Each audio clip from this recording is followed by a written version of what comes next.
नमस्कार दोस्तों। Origin education online classes से मैं मनीष एक बार फिर आप सबके सामने अपने section youth employment notification analysis में मैं एक नोटिफिकेशन लेकर के आया हूँ आपके सामने। और ये नोटिफिकेशन जो है वो आ रही है, यहाँ पे आप देख सकते हैं, government of India, ministry of home affairs, office of the directorate general, सहस्त्र सीमा बल में रिक्रूटमेंट आई हुई है डिफरेंट पोस्ट की, उसकी ये नोटिफिकेशन आई हुई है। इसमें हम ये देख सकते हैं, यहाँ पे आप देख सकते हो ऑनलाइन एप्लीकेशन जो कि आमंत्रित किए गए हैं रिक्रूटमेंट के लिए, जैसे कि ड्राइवर, लेबोरेटरी असिस्टेंट, वेटनरी, आया, कारपेंटर, प्लम्बर है, painter, tailor, cobbler, gardener, cook, washerman है, बार्बर, सफाई वाला, वाटर कैरियर, वेटर। ये सभी की जो वैकेंसी हैं ये ग्रुप सी की वैकेंसी है। यहाँ पे देख सकते हैं एक रिक्रूटमेंट एजेंसी कौन सी है भाई, रिक्रूटमेंट एजेंसी है सहस्त्र सीमा बल, ministry of home affairs, government of India. देखें इसमें आगे डिटेल्स में और क्या लिखा हुआ है। अगर हम और डिटेल्स में जाते हैं तो यहाँ पे हम नेशनैलिटी की बात करते हैं, जैसा कि सारी वैकेंसीज़ में होता है। यहाँ भी वही उस तरह की ही क्राइटेरिया है, दैट मीन्स नेशनैलिटी हमारी तो इंडियन होनी चाहिए, कहीं सिटीजन ऑफ इंडिया। उसके अलावा क्या होना चाहिए, for the post of constable, driver, veterinary, carpenter, plumber and painter, citizen of India या सिटीजन ऑफ नेपाल होना चाहिए, सिटीजन ऑफ भूटान होना चाहिए। आगे आइए देखते हैं इसमें और डिटेल्स में और क्या क्या दे रखा है भाई।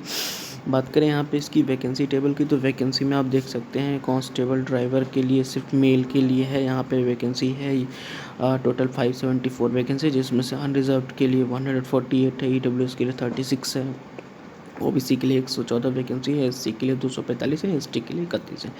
इस तरह से हम और भी वैकेंसीज़ को यहाँ पे देख सकते हैं। आप देख सकते हैं कि कांस्टेबल लेबोरेटरी असिस्टेंट की टोटल 21 वैकेंसी है। इस तरह कांस्टेबल वेटनरी की भी 161 वैकेंसी है, और कारपेंटर बहुत सारी, ये सारी वैकेंसीज मैं इसको स्क्रॉल कर देता हूँ वैकेंसीज़ को, एक बार वीडियो को स्टॉप करके डिटेल्स में इसको आप एक बार देख पाएंगे। बात करें यहाँ पे यूआर में, तो यूआर का मतलब हो गया अनरिजर्व, जैसा कि सबको पता ही है, और इसकी वैकेंसी इसमें कोई भी आ सकता है, इसमें किसी का रिजर्वेशन नहीं होता है। ईडब्ल्यूएस हमारा सेंट्रल गवर्नमेंट द्वारा रिसेंटली जो कोटा शुरू करा गया है रिजर्वेशन के लिए, इकोनॉमिकली वीकर सेक्शन के लिए है, OBC other backward class and SC schedule caste and ST schedule tribe. यहाँ पे 10% जो वैकेंसीज हैं वो रिजर्व्ड हैं किन के लिए, एक्स सर्विसमैन के लिए। बात करें यहाँ पे कुछ इंपॉर्टेंट इन्फॉर्मेशन निकल कर के आ रही है, वो क्या है, नोट में लिख रखा है कि वैकेंसी जो है रिजर्व कर गई है एक सर्विसमैन की। अगर वो कैंडिडेट नहीं मिलते हैं, एक सर्विसमैन कैंडिडेट प्रॉपर नहीं मिलते, तो वैकेंसी को जनरल कैंडिडेट से भी फिल किया जाएगा।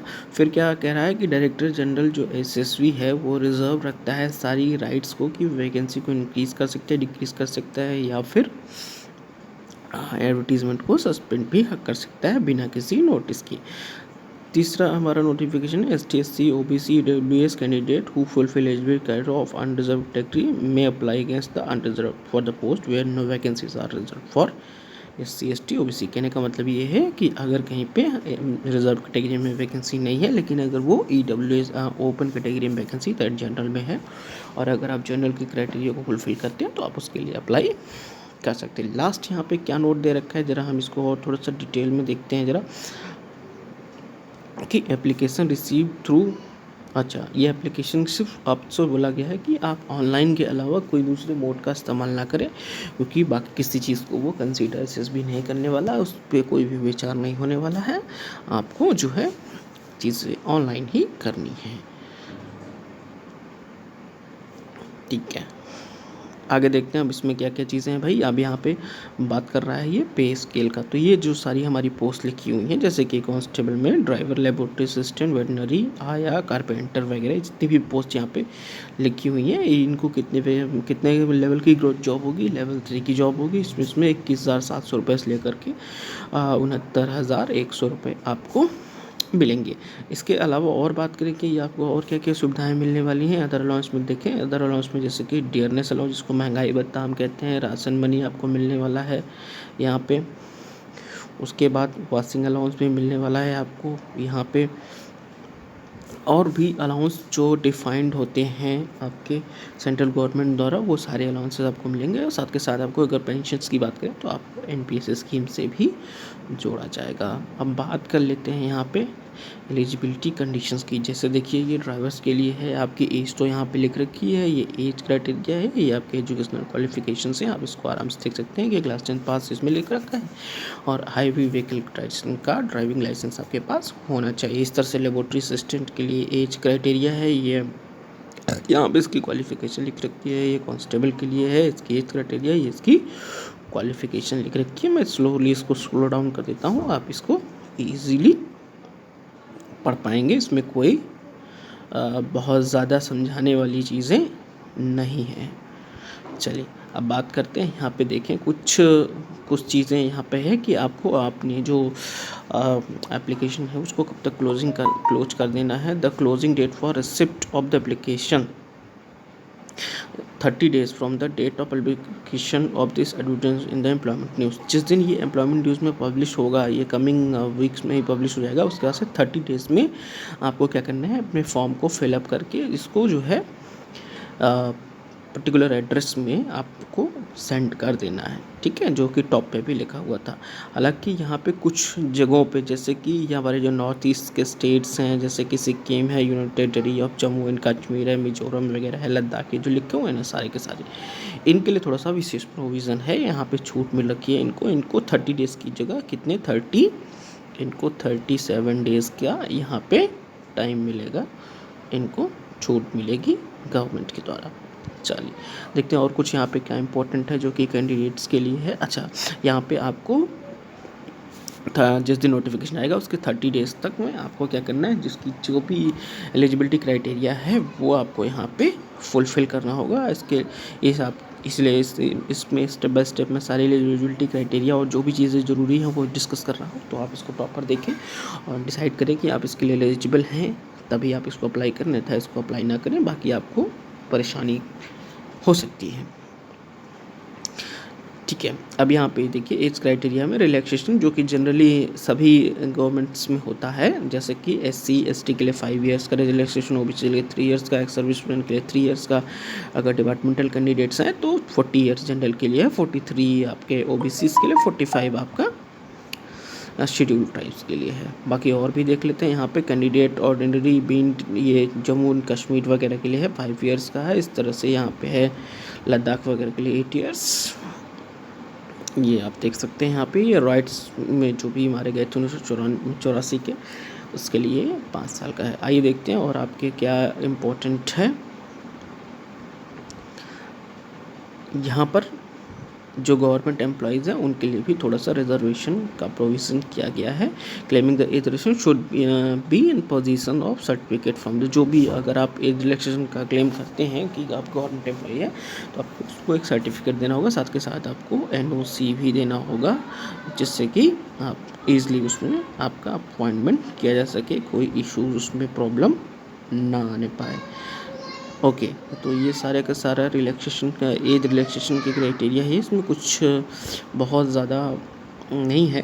अब यहाँ पर हम देख लेते हैं एक नया रिजर्वेशन, अभी इसमें थोड़ा सा आपको समझने की ज़रूरत है, हालांकि उसको जानते होंगे, फिर मैं इसमें थोड़ा डिटेलिंग दे देता हूँ EWS का, कि EWS में क्या है कि अगर आप EWS का सर्टिफिकेट आप लगाते हैं तो EWS के लिए आपका जो क्राइटेरिया है कि 5 एकड़ of agriculture land and above, इसके 5 एकड़ से ऊपर नहीं होना चाहिए। रेजिडेंस, अगर आपके पास रेजिडेंशियल फ्लैट है 1000 स्क्वायर फीट एंड अबव होगा तो आप इसके लिए एलिजिबल नहीं होंगे। इसके लिए भी चाहिए या तो उसके बराबर या उससे कम होना चाहिए। Residential plot of 200 square yard and above in area other than notified municipality नहीं होना चाहिए। The property held by a family in different location और different places city should be cubed with applying the land और property holding test to determine EWS status. अगर आपके पास जो भी संपत्ति है, अगर अलग जगहों पे, उनको सबको एक साथ करके चेक करेंगे कि आप EWS क्राइटेरिया में आते हैं कि नहीं। अब यहाँ पे फैमिली कह रहा है ना, the term family for this purpose will include the person who seeking benefit of reservation his her parents and siblings below the age of. अच्छा, फैमिली में कौन कौन आएंगे? एक तो वो पर्सन आएगा जिसको यहाँ पे आपको क्या चाहिए, EWS रिजर्वेशन चाहिए, उसके साथ ही उसके पेरेंट्स आएंगे, ठीक है, उसके पेरेंट्स और उसके भाई बहन जिनकी शादियाँ नहीं हुई हैं। ये एक सर्विसमैन्स के लिए स्पेशल इंस्ट्रक्शंस है। मैं इसको स्लोली मूव कर देता हूँ ताकि आप इसको आराम से वीडियो को स्लो मोशन में करके जो एक सर्विसमैन भाई हमारे हैं जो इसमें अप्लाई करना चाहते हैं वो इसको स्लोली से आराम से इसमें पढ़ सकते हैं। इसमें कोई दिक्कत इनको नहीं होने वाली है, ठीक है।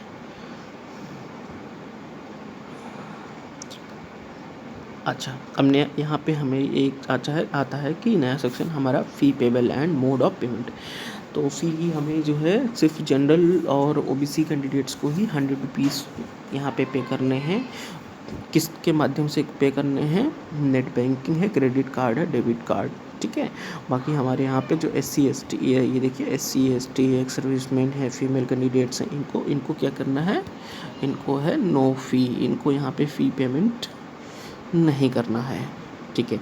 आइए हम और आगे देखते हैं कि यहाँ पर ये हाउ टू अप्लाई का सेक्शन आ गया। यहाँ पे हम किसको अप्लाई कैसे करना है मैंने अभी पहले बताया। जिस दिन आपका नोटिफिकेशन पब्लिश होगा न्यूज़ एम्प्लॉयमेंट न्यूज़पेपर में, उसके 30 डेज़ के भीतर आपको क्या करना है, 30 डेज़ में ही अप्लाई करके आपको अपने एप्लीकेशंस को DSSB को पोस्ट कर देना है। बाई पोस्ट अपने सारे डॉक्यूमेंट्स आपको सेंड करने होंगे। जो भी डॉक्यूमेंट्स आप उसमें लगाएंगे उसके साथ एप्लीकेशन का प्रिंट आउट भी आपको भेजना होगा। तो इसलिए जैसे ही नोटिफिकेशन प्रिंट होता है आप तुरंत के तुरंत वेबसाइट्स के लिंक चेक करेंगे, जैसे ही एक्टिव हो आप बिना देर किए जल्दी से इसको फिलअप करके अगर इंटरेस्टेड है तो जल्दी से भेजते हैं, जिससे कि आपका एप्लीकेशन टाइमली पहुँच जाए।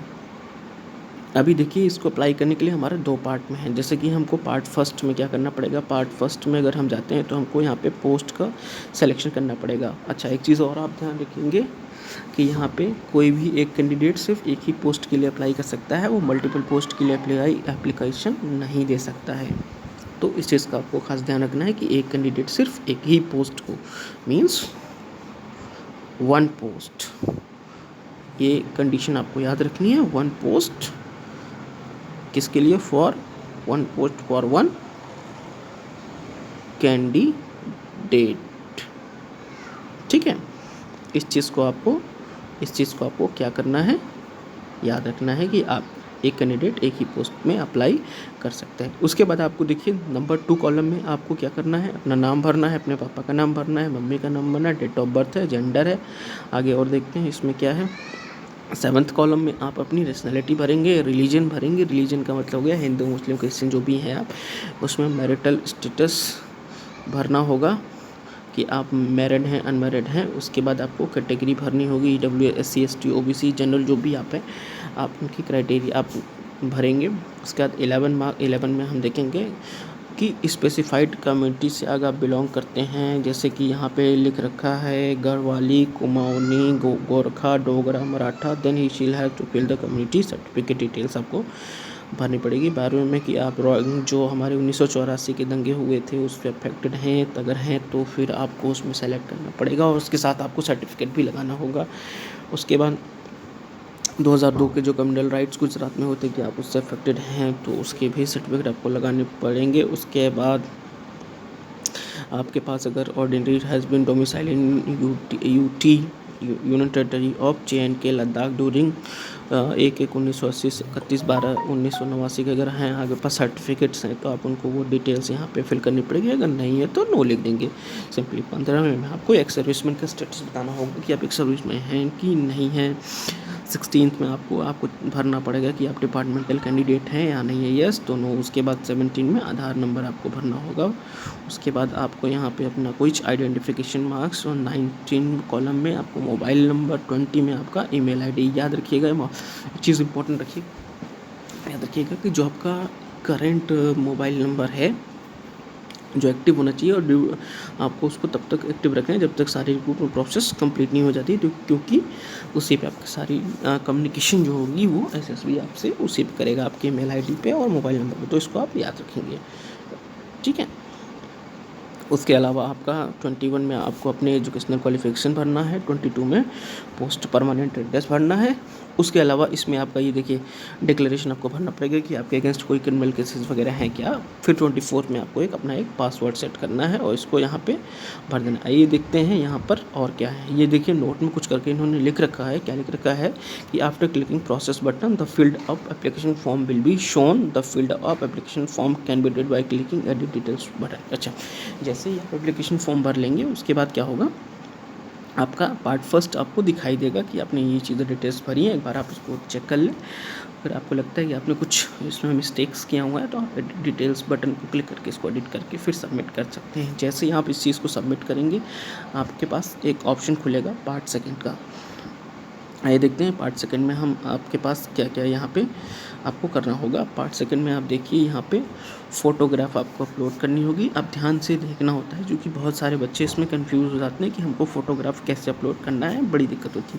तो सिंपल कुछ नहीं करना है, यहाँ पे आपके पास आपको आपके किस में जाना है, एम एस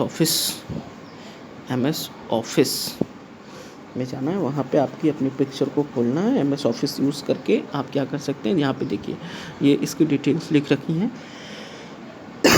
कि आपका जो इमेज होना चाहिए 12 KB से कम होना चाहिए और 4 KB से ज़्यादा होना चाहिए। पिक्सल 100 पिक्सल का होना चाहिए।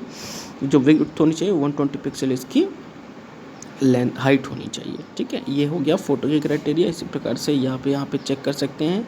ये सिग्नेचर की क्राइटेरिया है, JPG फॉर्मेट में होना चाहिए जो कि 12 KB मैक्सिमम, 4 KB आपका मिनिमम, 140 पिक्सल की विड्थ होनी चाहिए, 60 पिक्सल की हाइट होनी चाहिए। ये क्राइटेरिया आप इसको जैसे सेट करेंगे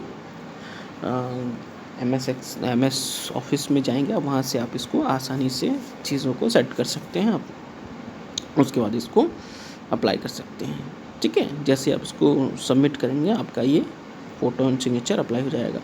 फ़ोटो सिग्नेचर करने के बाद आपके पास एक विंडो खुलेगी पार्ट थर्ड की। पार्ट थर्ड में आपसे पेमेंट के लिए पूछा जाएगा, जिसमें SC ST OBC एक्सेप्शन जिनको वुमेन्स कैंडिडेट जिनको छूट मिली है उनके लिए ये नहीं खुलेगा। आपके पास ये सीधे खुल जाएगा। यहाँ पर ये देख सकते हैं, यहाँ पर ये चीज़ हम आप देखिए प्रूफ ऑफ कैंडिडेचर में आपको देखना पड़ेगा कि candidate must take a print out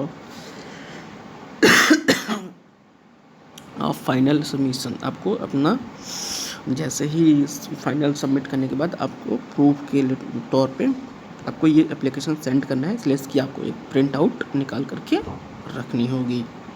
ठीक है, देखिए यहाँ पे लिख रखा है इन्होंने क्या लिख रखा है, ये चीज़ हम आपको डिटेल्स में दिखा देते हैं। क्या लिखा है इन्होंने, पढ़िए। After final submission of form any request for change correction in any particular in the application form shell not be entertain under any circumstances. ठीक है, इसलिए फॉर्म को आपको बहुत सावधानी से बनना है। क्योंकि एक बार अगर आपने कोई गलती कर दी तो वो क्या करेगा, आपको कुछ भी एक्सेप्ट नहीं करेगा। ठीक है, रिपोर्टिंग टू द डॉक्यूमेंट। अच्छा, यहाँ पे क्या करना है आपको, जैसे ही आपका फॉर्म फिल हो जाएगा उसके बाद SSB आपको एक एडमिट कार्ड इशू करेगा, डेट जारी करेगा, जिसमें आपका जो भी प्रोसेस है, पहले यहाँ पे फिजिकल एफिशिएंसी टेस्ट होगा, फिर उसके बाद PST टेस्ट होगा और medical document verification merit list बना के आपकी प्रोसेस होगी। और यहाँ पे देखिए कोई भी TADA आपको एडमिसिबल नहीं होगा, इसमें आपको अपना खुद का पैसा लगा करके वहाँ पे जाना होगा। ये देखते हैं यहाँ पे इन्होंने जो सिलेक्शन प्रोसेस देख रहा है वो क्या रखा है। आपको कैंडिडेट जो भी अप्लाई करना चाहते हैं वहाँ पे इस वेबसाइट का यूज़ करेंगे, www.ssbrectt.gov.in पे जाके आप अप्लाई करना है और इस वेबसाइट से आपका एडमिट कार्ड भी आएगा। यहीं से आपको डिटेल्स इसको नोट करना है। अब देखिए फिजिकल एफिशिएंसी टेस्ट में क्या क्या है, किसको देना है। ये जो सारी पोस्ट लिखी हुई हैं इनके लिए जो फिजिकल एफिशिएंसी इनके लिए आप देखिए, सॉरी यहाँ पे एक बार फिर से फिजिकल एफिशिएंसी टेस्ट क्या है। यहाँ पे 4.8 किलोमीटर रेस है, 24 मिनट में आपको पूरी करनी है। फीमेल्स के लिए 24 किलोमीटर रेस है, 18 मिनट आपको मिलेंगे यहाँ पे कि फीमेल्स कैंडिडेट्स को ये कंडीशंस हैं। अच्छा, उसके बाद यहाँ पे देखिए एक सर्विसमैन के लिए फिजिकल एफिशिएंसी टेस्ट नहीं, लेकिन उसको रिटन एग्जामिनेशन स्किल टेस्ट देना पड़ेगा, मेडिकल एग्जामिनेशन देना पड़ेगा। और अगर कोई आया के लिए अप्लाई करता है, कोई फीमेल कैंडिडेट है, उसके लिए भी फिजिकल एफिशिएंसी टेस्ट नहीं है, लेकिन बाकी सारे टेस्ट तो हैं ही। उसके अलावा हम यहाँ पे देख सकते हैं कि यहाँ पे क्या लिख रखा है इन्होंने, the candidate who qualify in the physical efficiency test will have to undergo physical standard test, candidate including serviceman not meeting the minimum height and chest requirement will be rejected from the recruitment process. आपको ये minimum height वगैरह तो जिसको बोलते हैं PST physical standard test, आपको इसको भी मेंटेन करना होगा। अगर आपके पास ये नहीं है तो आप फिजिकल क्वालिफाई करने के बाद भी डिस्क्वालीफाई कर दिए जाएंगे। ये चेक कर लीजिए आप। गढ़वाली कुमाऊनी इनके लिए जो मेल कैंडिडेट्स हैं यहाँ पे 165 है। अगर जनरल आप कैंडिडेट हैं तो आपको वो 170 चाहिए। चेस्ट आप 80 चाहिए। मिनिमम एक्सपेंशन 5 का होना चाहिए। ये इनके लिए ये क्राइटेरिया है। उसके अलावा ये देखिए ये कंडीशंस मैं आपको दिखा दे रहा हूँ, आप इसको स्लोली एक बार आराम से पढ़ सकते हैं। बाकी इस तरह से वेटरनरी के लिए भी आप ये देखिए, ये सारी आपकी फिजिकल स्टैंडर्ड है, आपको इसको मीट करना है। अगर आप इसको मीट नहीं करते हैं तो आपको बाहर कर दिया जाएगा।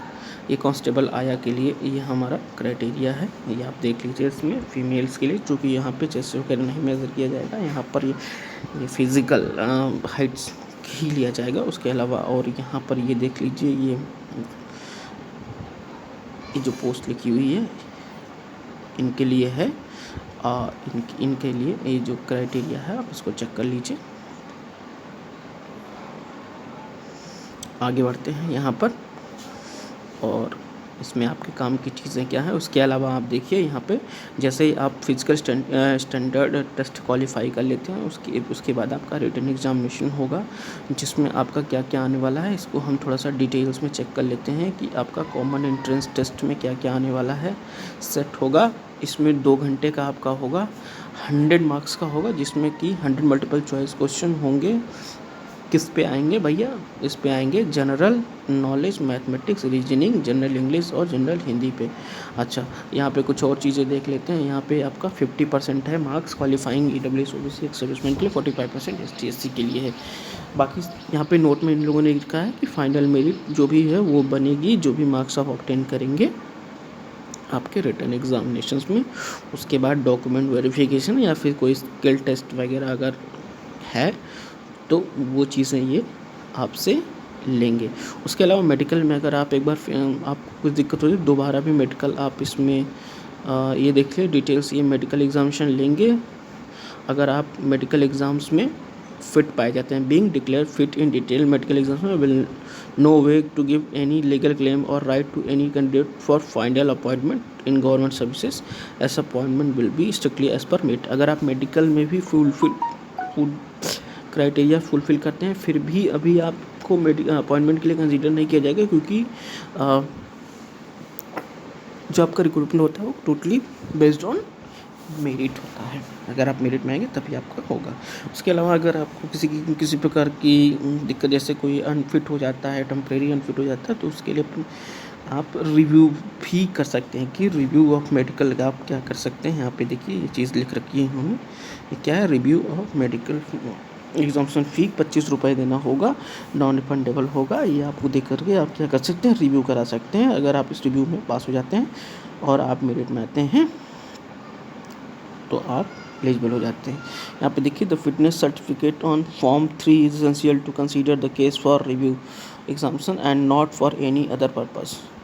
ठीक है, form medical fitness certificate issued by the medical officer of any hospital below district hospital will not be accepted. मतलब ये है कि अगर आप किसी हॉस्पिटल से आपका मेडिकल सर्टिफिकेट, आपको मेडिकली फिट है, अगर आप वहाँ दिक्कत आ जाती है तो आप इसे अगर आपके पास सर्टिफिकेट है तो आप रिव्यू करा सकते हैं, जिससे कि आपको रिकन्सिडर किया जा सकता है। और डिस्ट्रिक्ट हॉस्पिटल से बिलो का मेडिकल सर्टिफिकेट आपको कंसिडर नहीं किया जाएगा। ये चीज़ आपको याद रखना है।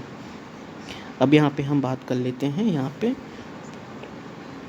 फाइनल सिलेक्शन की बात कर लेते हैं। फाइनल सिलेक्शन कैसे होगा? तो final selection list will be prepared, merit में बना लेंगे, इसकी फाइनल बना लेंगे, और जो भी मेडिकल वगैरह रिव्यू वगैरह करना है, इसके बाद ये फाइनल मेरिट बनाएंगे, और सब कुछ होने के बाद ही आपको जो है यहाँ पे मिलेगा appointment. A candidate who secure more marks in trade test will be ranked higher. जो भी ट्रेड टेस्ट मतलब जो आपका रिटन टेस्ट है वो ज़्यादा नंबर पाया उसको हायर मार्क्स मिलेंगे।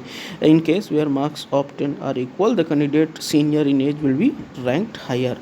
ठीक है, अगर सपोज करिए दो कैंडिडेट हैं, दोनों का मार्क्स सेम हो जाता है तो जिसकी एज ज़्यादा है उसको यहाँ पे कंसीडर किया जाएगा।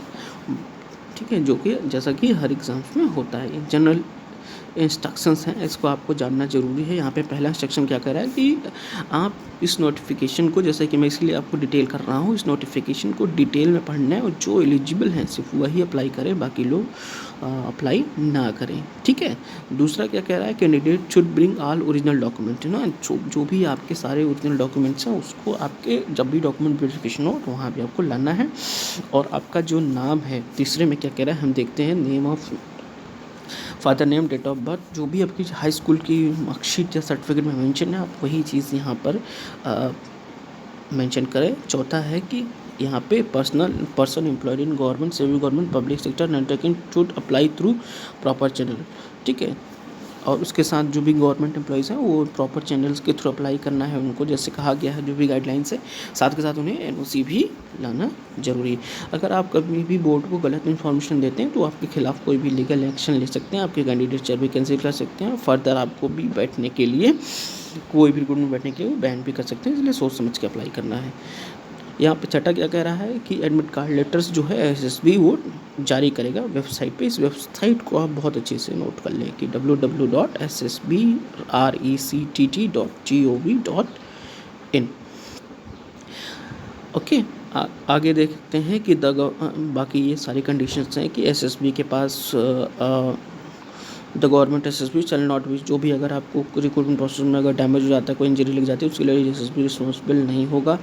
और जो एसएसबी है उसके पास सारे राइट्स हैं, रिक्रूटमेंट को कभी कैंसिल वगैरह कर सकता है। ये सारी चीज़ें यहाँ पर इन्होंने लिख रखी हैं, इसमें कुछ और बड़ी बात नहीं है।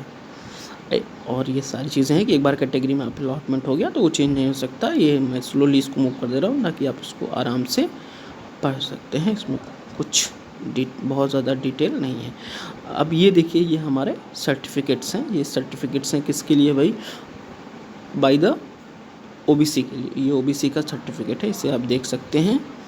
ये आपको जब अगर ओबीसी क्लेम करते हैं तो आपको भर के यहाँ पे देना होगा। इसी तरह से ये सर्टिफिकेट है शेड्यूल कास्ट के लिए, SC ST का सर्टिफिकेट है, ये आपको भर के देना होता है। भरवा के जब भी आप इसमें अप्लाई करते हैं, ये आप उसको EWS के लिए ये आपका नया सर्टिफिकेट है, आपको EWS का भी है, इसको बनवाना पड़ेगा। ठीक है, अब यहाँ पे ये कुछ लिख रखा है कि जो आपका फीमेल्स हैं, अगर उनकी हाइट के हिसाब से, उनकी एज के हिसाब से उनका जो है हाइट लिख रखा है। ठीक है, ये चीज़ इसमें होना चाहिए इनका। ठीक है, कंसीडर किया जाएगा। ठीक है, इस चीज़ को आप इसको देख सकते हैं। तो ठीक है दोस्तों, ये रही हमारी इसकी कंप्लीट एनालिसिस। कोई भी डाउट हो तो आप इसके बारे में मुझसे कमेंट में पूछ सकते हैं। Thank you.